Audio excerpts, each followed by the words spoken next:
Hi guys! Hello everyone! Hello mga Sisilab! Welcome back again to our YouTube channel and this is me, your Sisilabs Chading. And for today's video mga Sisilab ay meron po tayong itatry or i-review na isang pang treatment. Kung natatandaan nyo or kung napanood nyo po ang aking review about sa Keragloss Brazilian Blowout in the past mga Sisilab, ang Keragloss po kasi ngayon ay naglabas ng kanilang pinakabagong treatment na kung saan mas pinabongga daw ito sa kanilang Keragloss Brazilian Blowout. Ang tinutukoy ko po sa inyo na pang treatment mga sisilab ay itong Keragloss Hair Botox Freeze Eliminator. Kaset po ito mga sisilab, meron po tayong purifying shampoo and of course ang ating pinaka treatment which is the Keragloss Hair Botox Botanical Formula Freeze Eliminator.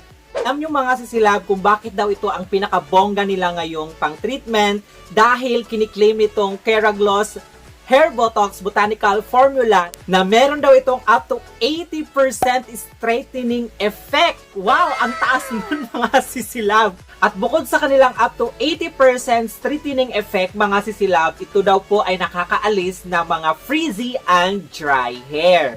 Susubukan natin ito ngayon mga sisilab para malaman natin kung totoo po ba itong kiniklaim nila na up to 80% ang straightening power nito mga sisilab. And before we start, please don't forget to subscribe to our YouTube channel and click the notification bell below para always po kayo updated pag meron po tayong mga bagong upload dito sa ating YouTube channel. And kung excited ka na, yes, excited na rin ako. Let's get started!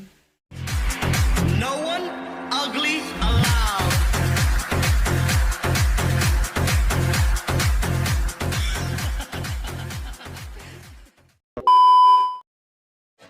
Alright mga sisila, before tayo mag-jump sa ating application, ipapakita ko muna sa inyo yung status ng buhok ng ating client kapag gagamitan natin ng Keragloss Hair Botox Botanical Formula. Ito pong buhok ng ating client ay nakulot po ito 4 months ago at meron po siyang kulay kaya medyo dry po ang kanyang buhok. So tingnan natin mga sisilab kung kaya po ba itong unatin ng hair botox na ito yung buhok ng ating client na galing sa kulot. At bago natin siya applyan ng ating Keragloss Hair Botox Botanical Formula Freeze Eliminator, ay isa-shampoo muna natin itong ating buhok gamit naman itong Keragloss Hair Botox Purifying Shampoo. At nakalagay po dyan sa bottle na ito yung direction kung paano gamitin yung shampoo na ito. Sa buhok po ng ating client ay isa-shampoo natin siya ng 2 beses para matanggal yung mga dumi na nakadikit dyan sa buhok ng ating client, and we will proceed to the next step. Then, after natin ito ma-shampoo mga sisilab, papatuyuin po muna natin ito up to 80% dahil dry application po ang ating pag-a-apply dito.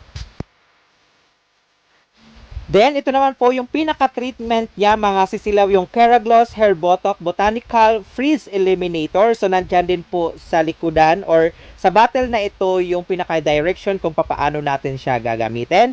So, maglalagay po tayo ng amount dyan sa ating non-metallic ball na i-apply natin sa buhok ng ating client. At yung kanyang formulation at consistency mga sisilab, kaparehas lang po siya ng Keragloss Brazilian Blowout at mabango po siya mga sisilab. So ngayon po mag-i-start na po tayo mag-apply sa buhok ng ating client at mag-i-start po tayo dito sa likod na parts at wag na wag po nyong isasagad sa anit.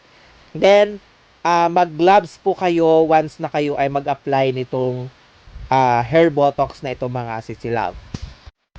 Then, yung atin naman pong application nitong hair botox, para lang po tayo nag-a-apply ng Brazilian Blowout. Huwag po masyadong madami para hindi po ma-oversaturate yung buhok ng ating client at para hindi tayo mahirapan mag-blower mamaya. Then, habang ina-apply ko po yung product na ito sa buhok ng ating client, malambot po siya at madulas. And in fairness naman sa amoy niya mga sisilab, mabango naman po siya, pero habang ina-apply ko siya ay meron akong nararamdaman na kunting anghang sa ilong at sa mata. Which is normal naman po yun kahit sa mga pang Brazilian mga sisilab dahil sa chemical content nito.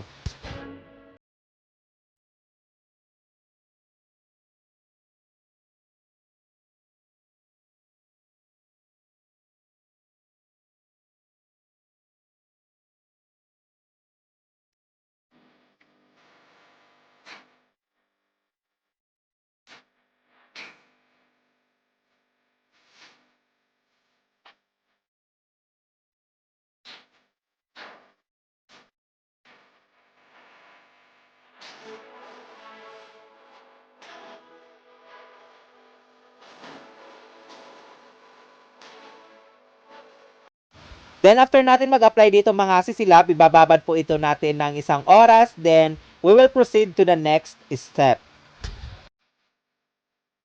So ayun mga sisilab, tapos na po ako dito mag-apply ng ating product. Then according to the direction na nakalagay dito sa bottle, ay ibababad po ito natin ng at least 50 minutes to 1 hour. Then after babad ay babanlawan din daw po natin.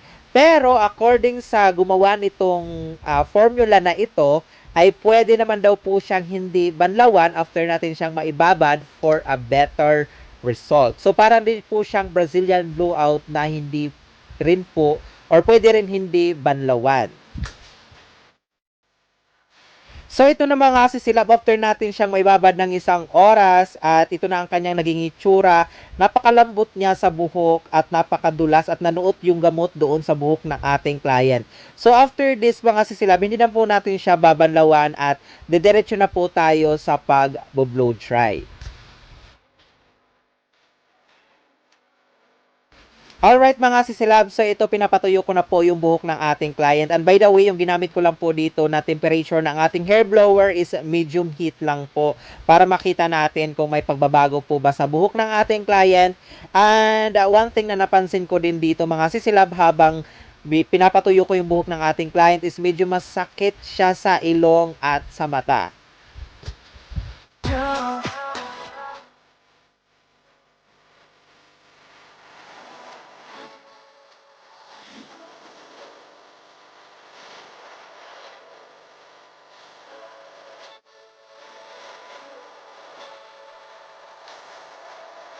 Alright mga sisilab, so ayan malapit na po akong matapos magpatuyo dito sa buhok ng ating client and hindi po ako gumamit ng any brushes.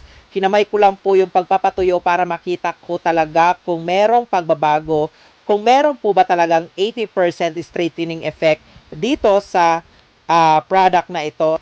And after nito mga sisilab ay paplansyahin naman po natin siya. So hindi ko na po ipapakita sa inyo yung pagpaplansya natin pero panoorin nyo po hanggang dulo dahil ipopost ko or ilalagay ko po yung after wash nito mga sisilab para to see is to believe kung meron po ba talaga siyang 80% straightening effect. Pero pagdating naman po sa dry and frizz eliminator, I think malaki ang naitulong ng product na ito dahil nawala yung pagka frizzy or pagka dry ng buhok ng ating client.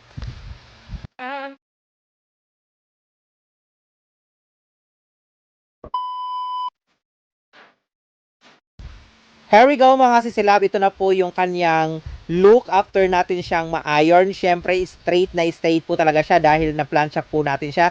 Pero napakakintab niya at napakadula sa buhok ng ating client.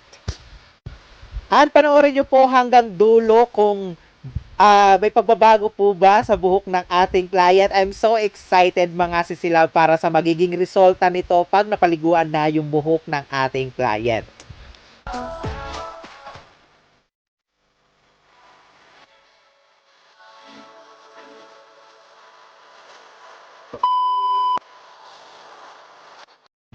Alright mga sisilab, so ito na po yung final result talaga after niyang mapaliguan. As you can see, ang laki ng pinagbago ng buhok ng ating client mula doon sa pagkakakulot into, ayan, nag-straight na po siya at ang kintab niya at ang lambot pa rin kahit napaliguan na yung buhok ng ating client. So, what can you say about this product mga sisilab na merong kiniklaim na 80% straightening effect? I think para sa akin ay meron talaga siya mga sisilab dahil naunat niya yung buhok ng ating client na mula doon sa kulot. Then, I think maganda ito para or perfect ito para sa mga rebanded or mga nagpapariband or kahit hindi nagpapariband mga sisilab.